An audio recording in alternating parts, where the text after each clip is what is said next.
All right, let's start by getting this area cleaned up just a little bit so that we can actually work. So we're gonna set that there. Move this out of the way just for the moment. Put the rest of this stuff. Let's try and make it at least slightly presentable. All right. Move some of this other stuff out of the way.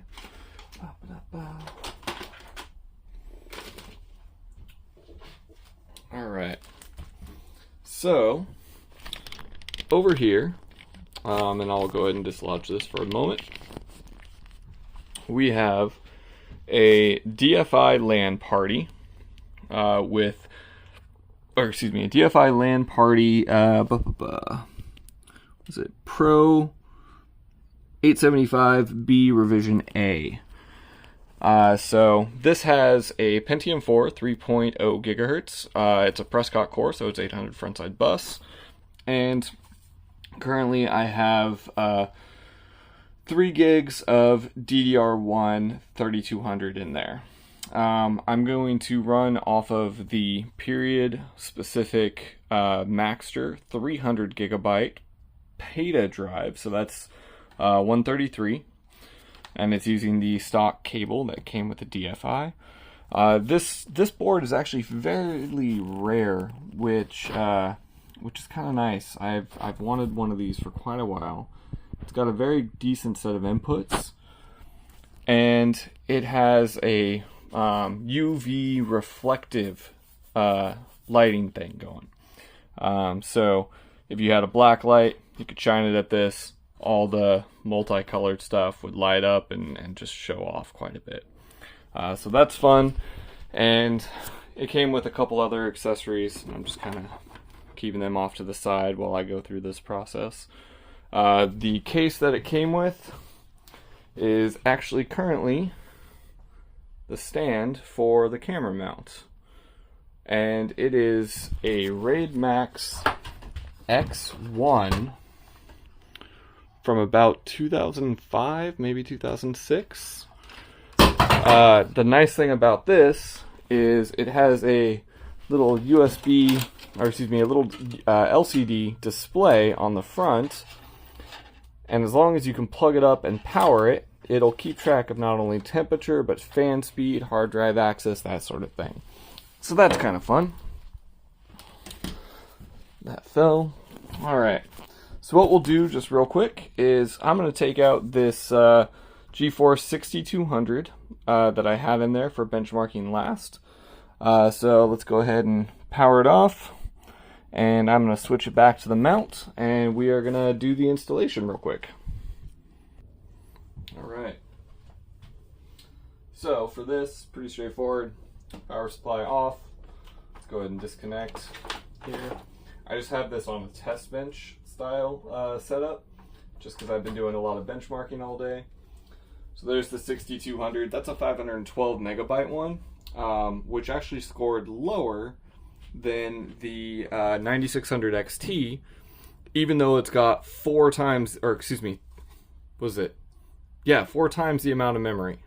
The 9600 XT has 128. This has 512. But obviously the 9600 XT beat the hell out of it. So we'll set that off to the side. Let's come back here. Let's go ahead and get this preloaded in. This is terrifying. I probably should have just resold it. Let's make sure she's in. All right, nice and secured. We're gonna hook up power to it. Ooh, all right. So the power supply that I'm using is a bit of a newer one. I don't know if you can tell, but it has these little notches for easy release around the Molex connectors. And unfortunately, this has the power input recessed quite a bit. So let me see, do I have one that doesn't have these? I don't, and I really don't want to break these, but I also don't want to open that, so here's what I'm going to do. So I'm just going to bend these back. Ooh, I do not like the feel of that, I will be honest. Let me see here. Alright, we're just going to rip one off from this kit.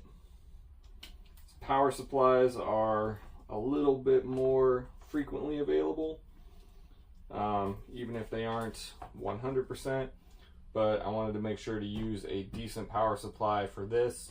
This is newer. Obviously everything's, braided. It's got more SATA connections than Molex, but better safe than sorry. Alright, go ahead and plug that in. We're going to start with DVI. Alright, definitely going to need, if I end up mounting this in the retro PC, this is definitely going to need a bracket for weight support, because there's some flexibility there. Let's make sure it's nice and seated. It is. Alright. And now, because this is just a workbench, this isn't a full case, we don't have a power switch connected to it, but thankfully the DFI has this handy little power switch off to the side. Almost like they thought of this. Alright, and let's see if it beeps, if it blows up, whatever.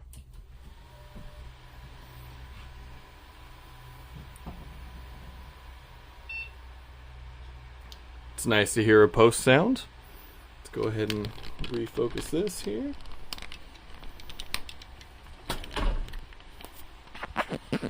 Alright, so repositioned the camera a little bit here. Let's get everything in frame. Alright, so we're doing Windows XP Service Pack 3, and I've already installed the Catalyst drivers for some of the other cards that I've been testing, but let's go ahead and go through this process. No. Can it pick up that it's an X800XL? If not, alright. I don't think it knows. Yeah, it doesn't know at all. So here's what we're going to do. We are going to use a external CD drive for the moment.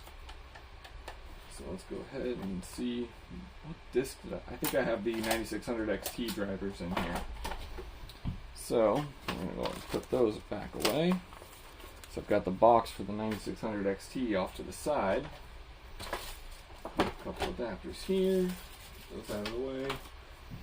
Alright, I guess despite my my desire not to, we are going to crack open the Radeon guide.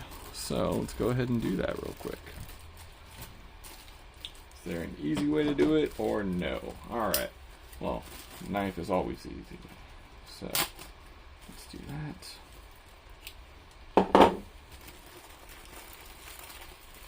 You can just get it started. Apparently, there we go. Took a moment. Goodness. Alright. Alright, I'm not going to go through the manual right now. I just want the driver discs. So, flip that off to the side. Let's go ahead and get this loaded.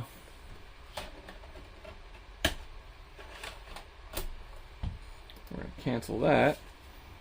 Alright. So the manual does not have any additional game demos or anything of that nature inside, but it is a fairly substantial manual, which I'm hoping there might be some stickers in there. But let's go ahead and see if it'll read this disc. So far it's having issues. Let's find out what's going on here. That disc is in perfect shape. Let's try again. Ooh, does not like that.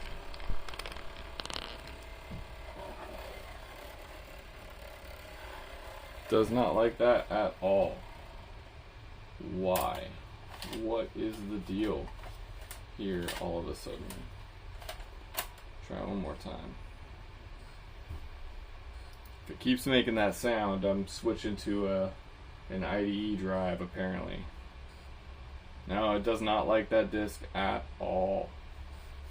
Or at least this external writer doesn't. Let's try. Just plugging it in again.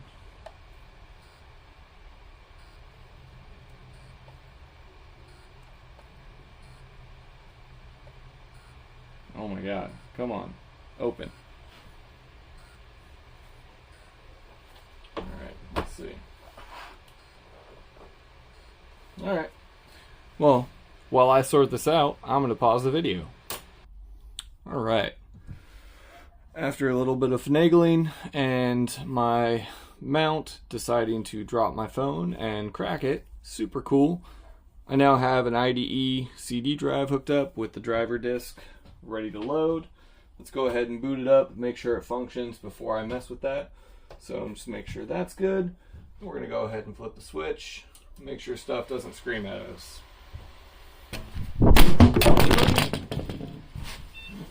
Really? That's what we're doing right now, huh? Alright. Cool, man. Alright, since I can't trust that mount anymore, which, I mean, to be fair, it was on top of the case that this kit is eventually going to go into. But let's go ahead and move on anyway. So we're going to cancel. Let's see. Does that CD drive even show up? It doesn't. Cool. I'll be right back.